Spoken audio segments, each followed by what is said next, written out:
Hello everyone. अब हम start करते हैं क्वेश्चन 11 से। नीचे दिए गए शब्दों के वर्णों का प्रयोग करके बनाए नहीं जा सकने वाले शब्द बताने। तो देखते हैं।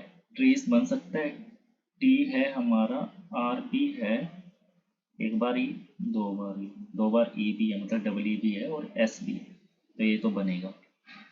अब टी तो था, ई भी है, आर भी था, एस भी है। एक और देखना पड़ता, क्योंकि पहले वाले में थे ये चीज़ें। ए भी है यहाँ देखो, तो ये भी बनेगा।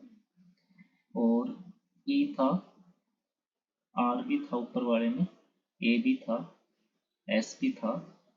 एक और ही है, हाँ डबल ई था, क्योंकि ट्रीस में था तो इसमें भी हो जाएगा। तो क्योंकि एक बार दो बार आए थे ना, ये तो दो बार ही, तो ये भी है।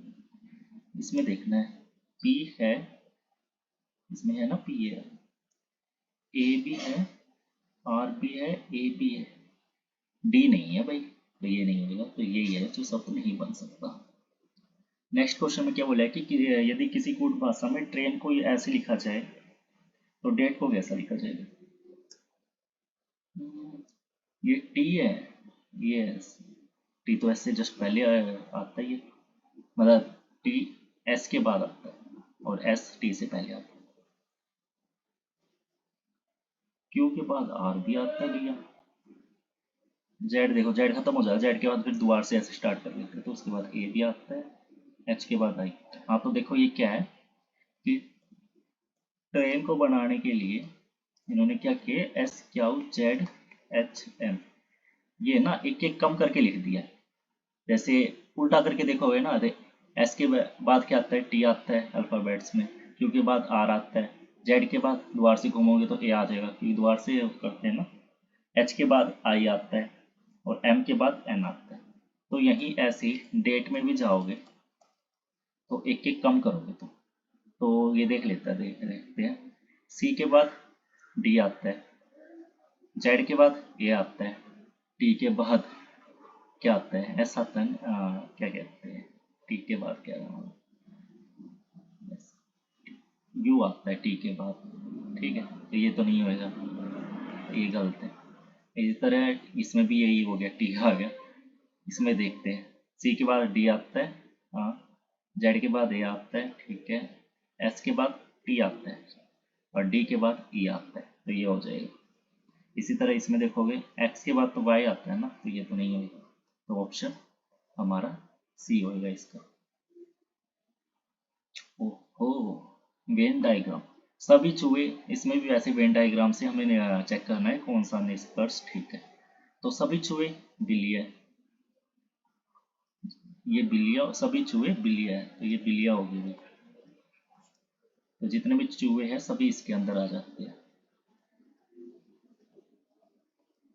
और सभी शेर बिल्लियाँ है, जितने शेर है वो भी बिल्लियाँ है, तो ये शेर आ गए। सभी हिरण शेर है, जितने भी हिरण है वो सारे शेर है, तो शेर के अंदर भी हिरण आ गए हमारे।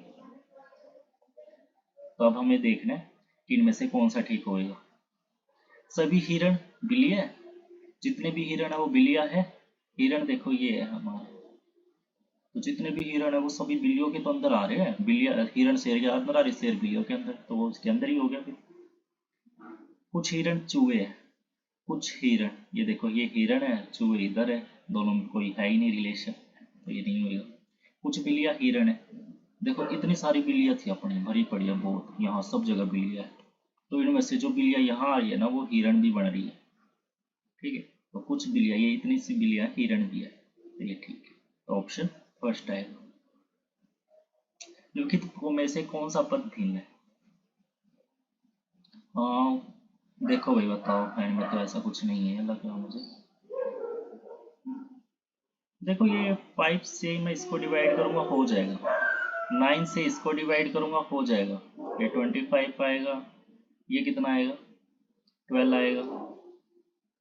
6 को इससे डिवाइड करूंगा हो जाएगा, कितना आएगा 8 आएगा। पर 4 को इससे डिवाइड नहीं होएगा, एक होल नंबर नहीं आएगा, क्या आएगा 12.5। तो बाकी में तो होल नंबर आ रहा है बट इसमें नहीं आ रहा, तो ऑप्शन सी आएगा। अब एक लड़की की ओर इशारा करते हुए अंकित ने कहा, यह मेरे माँ के पोते की पत्नी है। तो ये माँ होगी अंकित की, अंकित यहाँ लाइक कर रहा होगा, ठीक है, ये इसकी माँ है। तो माँ का पोता, देखो ये 3 जनरेशन होगी ना, एक ये और इसका पोता, तो नीचे वाली जनरेशन में आएगा। ठीक है, माँ का पोता, और उसकी भी बहू इसी, मतलब उसकी भी पत्नी इसी में आएगी। पोते की बहू है, ठीक है, पोते की पत्नी है। अंकित उस लड़की से क्या संबंध रखता है? तो अंकित उस लड़की से क्या संबंध रखता होगा अभी? ये अंकित है, या तो इसका क्या पाएगा, पोते का, मतलब जो ये लड़का है इसका चाचा पाएगा, ताऊ पाएगा, या फिर इसके डैड पाएंगे, मतलब फादर पाएंगे। तो इसका इससे क्या संबंध रहेगा? तो एक तरह से वो उसका ससुर रहा।